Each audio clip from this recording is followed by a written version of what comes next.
On dit que la moitié de la population chinoise se déplace avant les vacances du Nouvel An lunaire et qu'il en va de même pour les produits industriels.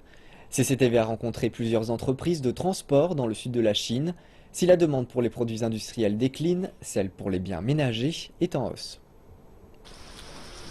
Le secteur du transport traverse une nouvelle année chinoise animée. Dans la ville chinoise méridionale de Guangzhou, les ouvriers chargent les produits textiles et électroniques. Ces biens de consommation des ménages sont qualifiés de marchandises blanches par le secteur, par opposition au charbon et à l'acier qui sont appelés des marchandises noires. La plateforme du transport du pays, la gare de Guangzhou, a connu une croissance stable depuis la deuxième moitié de 2015. La livraison a dépassé les 1500 chariots par jour, en hausse de 3,4% par rapport à l'année dernière. Et il continue de compter.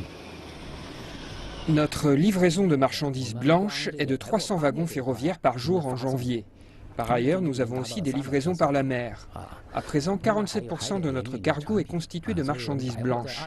Et c'est un pourcentage de 3,3% de plus que l'an dernier. Un début prometteur pour les marchandises blanches en 2016, mais beaucoup moins pour les marchandises noires. La demande est en baisse alors que les producteurs de charbon et d'acier déstockent leur inventaire. Notre transport de marchandises noires a décliné de 40 à 50% par rapport à l'an dernier. La livraison de marchandises noires transitant par la gare de Guangzhou a baissé de 6% l'an dernier. De nombreux autres, comme Li, ont choisi d'autres transports de fret pour maintenir la rotation. Certains l'ont réservé un an à l'avance.